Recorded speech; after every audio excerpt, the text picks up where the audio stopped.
అద్భుతమైన స్టేట్మెంట్ ఇస్తాడు రామచంద్రమూర్తి. ఇది మనందరం గుర్తుపెట్టుకోవాలి. ఏమిటో తెలుసా ఆ స్టేట్మెంటు?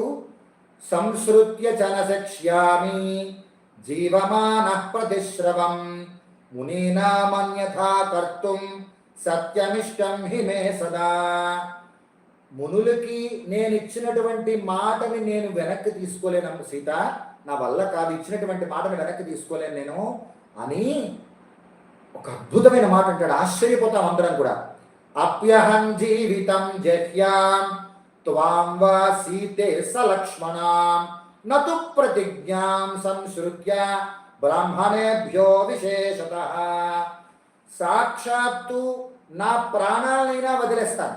అప్యహం జీవితం జహ్యాం, నా ప్రాణాన్నైనా వదిలేస్తాను. త్వాం వా సీతే, నిన్నైనా వదిలేస్తాను. సలక్ష్మణాం, లక్ష్మణుని కూడా వదిలేస్తాను.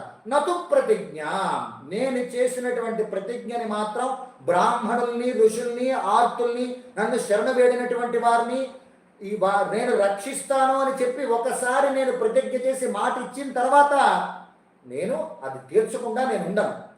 కావాలంటే నా ప్రాణాలైనా వదిలేస్తాను, నిన్నైనా వదిలేస్తాను, లక్ష్మణస్వామినైనా వదిలేస్తాను, కానీ నేను బ్రాహ్మణుని రక్షిస్తాను అంటే భగవద్ నామస్మరణ చేసేటువంటి వారిని రక్షిస్తాను, భగవద్ భక్తుల్ని రక్షిస్తాను అని మాట ఇచ్చి రక్షిస్తాను అని నేను చెప్పిన తర్వాత నేను రక్షించకుండా ఉండలేను, రక్షించి తీరుతాను అని చెప్తున్నాడు రామచంద్రమూర్తి. చెప్పి సీత, ఇది ధర్మ సూక్ష్మము, మనల్ని శరణ వేడినటువంటి వాళ్ళని మనం రక్షించి తీరాలి అని మన బాధ్యత.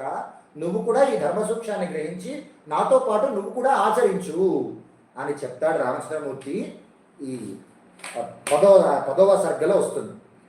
అప్యహం జీవితం జహ్యాం త్వాం వాసీతే సలక్ష్మణాం నతు ప్రతిజ్ఞాం సంసృత్య బ్రాహ్మణేభ్యో విశేషతః అని చెప్తాడు. అది అద్భుతంగా, అంటే ఒకసారి భగవంతుని రామచంద్రమూర్తిని స్వామి తవాస్మి, నేను నీవాడనయ్యా, నా రక్షణ బాధ్యత నీదయ్యా అని ఒకసారి చెప్పిన తర్వాత మరి బెంగపడక్కర్లేదు, ఆయన చూసుకుంటాడు. మన రక్షణ బాధ్యత ఆయన చూసుకుంటాడు.